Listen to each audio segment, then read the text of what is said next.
Hello, and welcome back to Beyond the Fine Print, where we uncover the human stories behind compliance, risk, regulation, and responsible innovation. I'm your host, Remy Rosen, VP Marketing and AI Evangelist at Cedric. On today's episode, I'm excited to share we're going to have a conversation with Stacey Onyido, Global Financial Promotions Oversight Manager at eToro. Stacey will share some insights on balancing creativity with compliance in high-growth, highly regulated environments. Stacey is a brilliant compliance leader, and you will enjoy this chat. But first, I want to take you inside one of my favorite real-world case studies in financial marketing. It's not a scandal. It's not about bad actors. But it is about ambition, creativity, and the lessons even the most innovative brands learn when they play in the gray zone between marketing and regulation. This story is about Klarna. Back in 2005, three entrepreneurial students, Sebastian Siemiatowski, Nicholas Alderberth, and Victor Jacobson, met at the Stockholm School of Economics. They launched a company, then called Creditor, aiming to let shoppers pay after delivery. The name changed in 2010 to Klarna, a Swedish word meaning to clarify. And that name captured their mission: make payments feel smooth, clear, and trustworthy. Their early pitch was simple but powerful: to bring trust and ease to online payments. They weren't seasoned bankers. One founder even flipped burgers for a living, yet their idea resonated: a frictionless checkout experience that respected both merchants and consumers. Now, if you follow fintech, you know that Klarna is not just another payments company. They pioneered buy now, pay later, splitting payments into installments without the traditional credit card feel. But they didn't just build a product, they built a mood. By the late 2010s, Klarna had grown into one of the most recognizable consumer brands in Europe and beyond, valued in the tens of billions of dollars. What set them apart? Their marketing. While most financial companies spoke in interest rates and repayment schedules, Klarna spoke in lifestyle. They made checkout feel like self-expression. Their color palette was a signature blush pink, soft but bold. Their ad campaigns were playful, ironic, even a little surreal. And then there was even Snoop Dogg. In 2020, if you missed it, Klarna announced him not just as a spokesperson, but as a shareholder, rebranded as Smooth Dog. Ads showed him lounging in silk pajamas, making even the act of paying sound like a vibe. The message? Finance could be frictionless, fun, and yes, even cool. When the pandemic hit in 2020, Klarna, like every brand, faced a new reality. Online shopping felt like a lifeline, a small spark of joy in a bleak season. People were stuck at home, isolated. We were all scrolling through social feeds for a sense of connection. And Klarna saw an opportunity to stay present, not through hard sells, but through relatable, uplifting content. They turned to micro-influencers. Now, if you're not in marketing and you don't know this strategy, micro-influencers are creators with small but mighty and highly engaged audiences. Think of them as friends, not celebrities. And during lockdown, these voices were the ones that felt especially authentic. The brief was simple: share the everyday joys of shopping made easier with Klarna. And the post rolled out. A skincare enthusiast sharing her self-care haul captioned with "a little pick-me-up with Klarna." A home office makeover from a lifestyle blogger who said Klarna made it stress-free. And a fashion creator showing off a spring wardrobe refresh with the line, "Happiness delivered to my door." The tone was warm, genuine, it was human. And that is where we enter the compliance gray zone. Fast forward to December 2020. The UK's Advertising Standard Authority, also known as the ACA, reviewed some of these posts. And as reported in The Guardian and FT Advisor, the ASA ruled that several influencer promotions linked credit usage with improved mood during the pandemic. The ASA's view was that while the posts were uplifting, they didn't include balanced risk information, no clear warning about late fees or the reality of debt, just the emotional high of buying now and worrying later. And the framing could inadvertently promote spending on credit as a way to feel better during a global pandemic, particularly at a younger audience. This is important. The ASA did not suggest that Klarna acted with bad intent. This was about the interpretation of messaging. Now, in the UK, much like many other countries, financial promotions must be fair, clear, and not misleading. That means not just factual accuracy, but avoiding the emotional framing that could encourage borrowing as a form of emotional relief, especially during a time of financial vulnerability. Now, this is where Klarna's maturity as a brand shows. They didn't push back aggressively or frame the decision as unfair. They adapted. They updated influencer guidelines to ensure every promotional post carried the necessary disclosures in a prominent way. They worked more closely with creators to review scripts and captions. And they reinforced their internal review processes so that tone and compliance worked hand in hand. In short, they kept their creativity but tightened their guardrails, marketing and compliance working hand in hand. And that's why this story resonates for me. This was not a scandal, it was a growth moment. And it's relevant today because the dynamics that led to it have only accelerated. Financial brands are leading harder into influencer and affiliate marketing. AI is coming onto the horizon in ways that we can only guess at. Messaging is moving at social media speed, fast enough to outpace traditional compliance review. And consumers are getting financial advice directly or indirectly from personalities they trust more than institutions.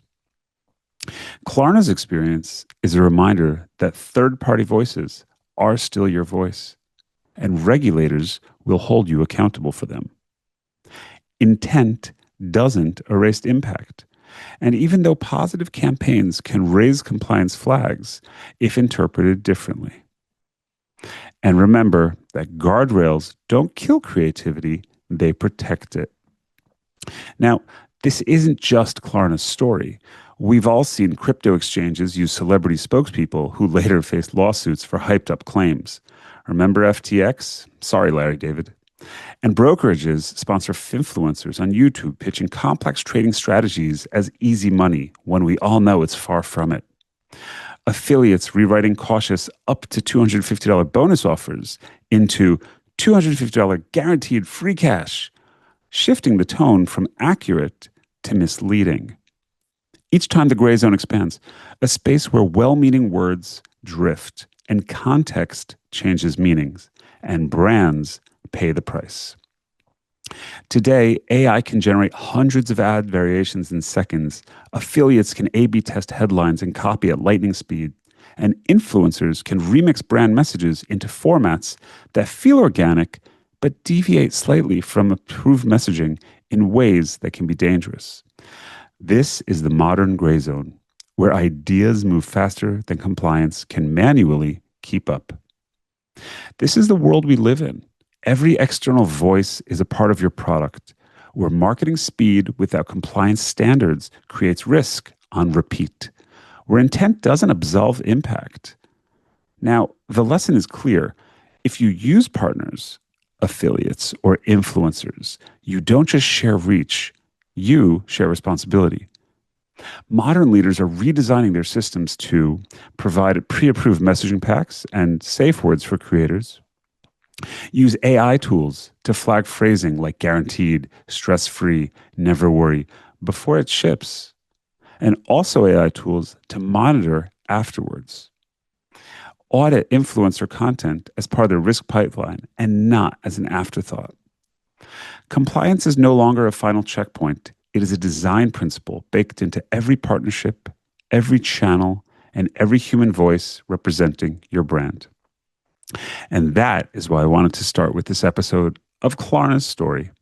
It's not about pointing fingers. It's about showing how even world-class brands with brilliant marketing can stumble into compliance issues, not because they were careless, but because the space between creativity and regulation is so narrow. And that's why today's conversation matters. Stacey Onyido has spent her career navigating this complexity, helping global teams balance creativity and compliance, speed and safety, clarity and connection. And she understands how to guide influence responsibly at scale. So as we turn my interview to Stacey, hold this question in your mind. In your organization, who owns the words your partners say? And do your guardrails travel as far beyond your walls as your messaging does? Today's guest is someone who spent her entire career bridging the gap between fast-moving marketing and high-integrity oversight. Stacey Onyido is the Global Financial Promotions Oversight Manager at eToro, but her insights go far beyond one company.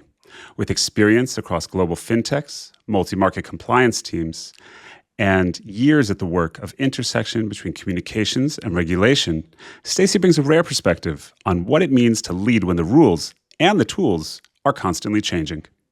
She's seen the industry evolve firsthand from traditional advertising reviews to the rise of finfluencer marketing, AI-generated content, and real-time global distribution.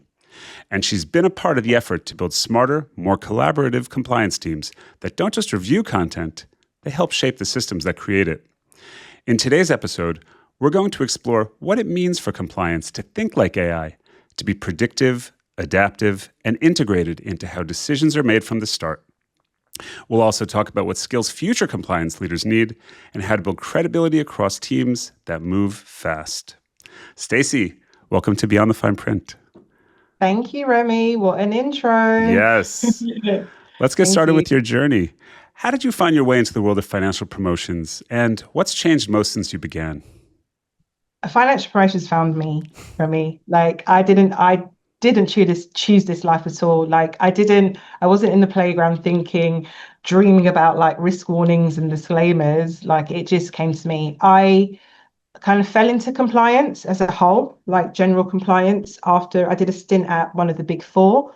I did everything. And then I got poached for a broker and I did everything in compliance, market abuse, complaints handling, CAS, everything. And I'm really happy that I fell into financial promotions because it was just one piece of a massive puzzle, kind of back when I kind of started my career. And I never thought I would be specializing in like marketing communications, financial promotions. And I'm glad I did. It was around 2020, 2021, I kind of doubled down and niched into it at eToro. And I became global. I became global oversight, I think 2022, 2023 now. And it's just a real passion of mine. Like you say, what's changed? Like everything's changed. Marketing's evolved. Like it's faster. You mentioned influencers, but all the different technologies that they're using. Compliance has changed. There's and in my global role, there's new regulations every week it feels. But I would say I've probably changed a lot. I have to, right? I can't be the same person I was 13 years ago. And I think working along so many regulations and working with so many creative people has softened me. I think I've gone from being really rigid, really black and white to someone who wants to listen more and understands the customer. And that's a good thing where I have worked in other areas of compliance, like the complaint side, the market abuse side, to understand the client. So I understand where marketing are coming from as well. So I understand their pressures, I understand my pressures, I understand the corporate pressures. And I feel like I'm a lot more collaborative now. Yeah, that's helpful. Collaborative is definitely the secret spice. Yeah. You've spoken a little bit just now about marketing. How do compliance leaders benefit when they speak the language of marketing? How has shaped your approach? Well, no one, if you want to be taken seriously in compliance, you can't be seen as the roadblock. I don't wait to be looped in once something is done. I try to get in there early. I try to understand marketing's vision. I like the channels that they distribute on, their desired outcomes as well. Like I really try to get into their thoughts and their language. And then I not sneak in, that sounds like loose, but I add my regulations and my requirements from my world, but it starts with their ideas, and then I come and try to fit um, regulation in where it's needed. And it's not about saying no all the time. It's really about saying, maybe not like that, let's try this. Or, what are you trying to achieve here? Could we try it like that? And it's not really optional anymore. Like you have to build trust and influence in with marketing, you really need to speak their language. Yeah, I like that. You have to be more of a guide and less of a whistleblower, Yeah. and be on their team, be on their side. Yeah, You yeah. can't call them out. You have to call them in Yeah. Oh, for I your like approach. that. I'm stealing that Please one. do. Please do. Yeah. Yeah, marketing and AI, we talked about this, they're evolving so quickly. I feel like every day I'm reading something new. And also the regulations are keeping up so fast. The FCA is coming out with new guidance all the time. Globally, there's different regulations for every country. How is AI affecting financial promotions, especially with influencer generated content? AI is changing the game, full stop, like full stop. I mean, on the marketing side, there's like, if you didn't understand the tools that marketing were using, like then everything seems to have some sort of AI element to it. Voiceovers, like the copy, automation. But because of that, they're able to build, I guess, content more quickly.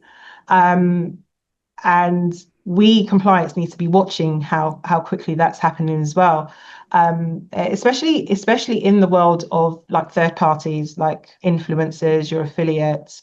Like if we're using the tools, they're definitely using the tools as well. But I think the difficulty on that side is like the regulatory nuance. They don't understand regulation, so they're not building in kind of compliance into everything they're doing.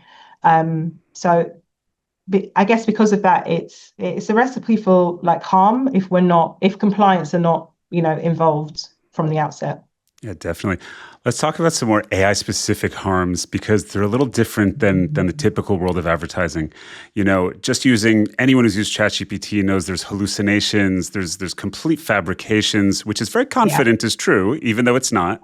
And yeah. that could lead the user to think it's true and then perhaps publish this finding, and it would be a complete mistruth. Have you seen AI-specific risks like this, non-disclosures, hallucinations, or algorithmic bias in promotions-related compliance? 100%. And I'm sure you see it too, Oh, yeah. like, got fake, well, influencers or people claiming to be people giving you financial advice. Um, AI doesn't really care about regulatory boundaries. It does, it gives what you ask it to give, right? Which is why I guess it's really important, really, really important to have compliance on the outset. And if we are working with third parties, that they understand the brands, that they understand the products that they're trying to promote, and we really cannot rely 100% on these tools. There still needs to be a bit of human kind of intervention. Yeah, definitely. We're still so at the beginning of the forefront. When I was at McKinsey, they were just rolling out AI generated content. And I thought to myself, where are the guardrails? Well, they're just letting Yeah. people go. I'm sure, and I'm not going to ask in your firm, but just in general, what you've seen, have you Mhm. seen marketing teams using these AI tools without guardrails? I mean, it's all down to the prompt. Like as well crafted as the prompt is that marketing are writing, the best thing I've seen is make it FCA compliant, or make it, you know, SciSec compliant, or make it relevant for customers in this region. And that is so simple, and it is super effective. And again, I don't know if it's a god, some teams may again just adopt, just Stacey, can you have a look at this? Or what do you think about this? Because it can't be 100% trusting. Oh yeah, definitely. And I know at our company, not to do a shameless plug, but that's a big thing we do. Communication oversight and trying to identify that and using the AI, like you said, to see if something is FCA compliant. You Yeah. mentioned SciSec. Let's talk a little globally. Your role spans many markets, not just UK regulated financial promotions. Each has its own regulation, each has its own nuance. How do you ensure Mhm. consistency when tailoring local rules across markets? It's definitely like a dance. I'm still learning. But I think at the heart of it, you have like the core, like your global core. You have like the red lines where you definitely know you absolutely cannot cross. You've got your brand guidelines, so that should speak across all entities, all regions that you operate, and that comes straight from marketing and PR, and we shouldn't really deviate from that. And you have your kind of your baseline risk language, like we don't say easy, or you don't say this, or you don't say that, and then you just add the local layers. Like I know what's true for UK is very sometimes prescribed, but I know it's probably less of an issue in like the Middle East. Maybe Middle East are looking more about licensing, like there's a thing about influencer licensing at the moment. So you have your core, you have your brand guidelines, you have your red lines, you have your language, your risk language, your risk, I guess your risk appetite, and then just know what you know locally. But it's taken a while. It's taken a while. And I think for me the trick is knowing what's flexible and what's an absolute, like what's non-negotiable, like what's prescribed. Yeah, that's so fascinating. I love that you mentioned that the Middle East is considering doing influencer licensing, and Yeah, that no, might be the yeah. way to go, especially in the UK. I know the FCA is always cracking down on finfluencers, so that's an interesting one. Let's get a little tactical.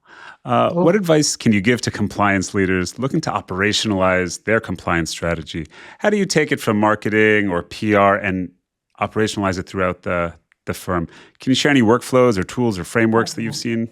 Can I say I need the advice as well? Like, what I will say from a kind of healing compliance professional over these years is my keyword is to integrate. Okay. So let's get out of the compliance kind of workflows where it's a Word document, a spreadsheet, and try and use the tools that marketing are using to embed compliance where it's at. So by that, I like where I can I don't know what the tool that these the marketing design team use, but I like where I can add my approvals and add my rationale directly on their system as opposed to another document that links to that document.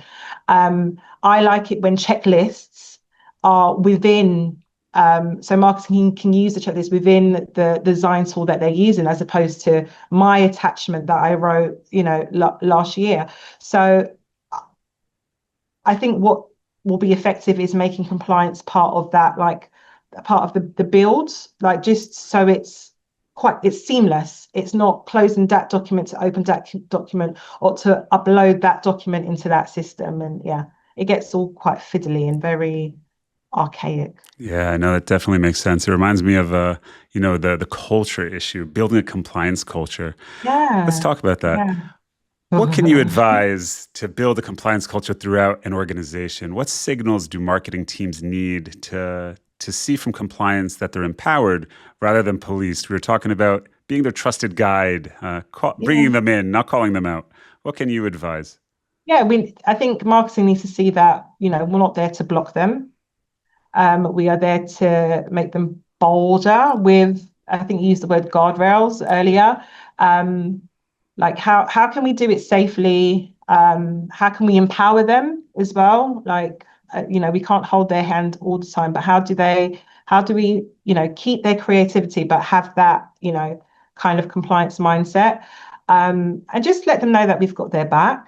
Like, I feel like I'm very approachable, but I can understand why some people think compliance is not approachable. Yeah, I Yeah. think that's such a good point. I mean, the culture starts with the compliance leaders. You definitely are approachable to our audience. Stacey and I have been to the RegTech Summit together. It was wonderful meeting you. I do hope to meet you at another conference soon. I Yeah, have to maybe in get, New York. yes, in New York. I'm based in New York. Stacey's based in London. So London, yeah. we will have to go across the pond either way soon and meet up. That'll be fun. But that was a really cool event. That was a very good event. No, it was great. And we need to get some more FCA folks on this podcast. So maybe I can reach out to them. We had some wonderful speakers at that event. Let's talk about senior roles and leadership. For compliance professionals moving into senior roles, what core behaviors or mindset shifts that define success in marketing oversight? Okay, it's difficult. Changing mindset is very, very, it's a psychology, it's very, very hard. But I think you need to understand compliance. Compliance needs to understand that our job is to guide decisions. Well, I'm not marketing. I will not claim to be a marketer. I think I am a bit creative, but I know by no means do what, have the brains of these amazing people. We can't control compliance can't control every detail. We need to learn how to influence without micromanaging a brief. But then together we kind of need to own the strategy for the firm, and shape the risk appetite together, and just have trust. Marketing should trust me. I should be able to trust marketing to just run with it. Yeah, we've talked about it a little before, but for our last question, any advice you could give to build that trust, to have deeper empathy, to across leadership at your firm or any firm?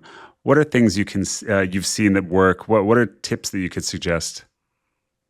And again, this is over my years. I feel like I'm recovering still, but I think I'm a lot better than what I was. But I would say, like, listen first and judge later. Like, we've spoken a lot about AI, and I'm finally getting to grips with it. And I feel like, if it's just moving so fast, right? And you can't be skeptical when 80% of your company are already at the finish line, as it were, and you're kind of just figuring out where you are. Don't fear it. Don't fear it. Speak to the teams. There's always someone to answer your question. Test these tools that the marketing team are using, and I think I stay curious, and I would encourage everyone to just stay curious. Like, what's that? What do you mean by that? I will halt a meeting if I don't understand an acronym. I will stop the whole meeting because I don't, and I need that thing explained so we can carry on. And I think compliance needs to be the person in the room that gets it. Because what if you, like, imagine, compliance is known to block things, but imagine you don't get it and you're blocking things. That's just, we need to do better. So, just be the person who gets it, in order to kind of be that guardrail as well. I love that advice. And with that, stay curious, everyone, and keep asking questions. Stacey, this was an excellent, excellent chat. Thank you so much for all the insight. Thank you, Remy. And hope to have you on the podcast again soon, and to meet you at a conference, hopefully in New York, or I'll come to London. Definitely. Can't wait to see you soon. Thank you so much. Thank you. See you.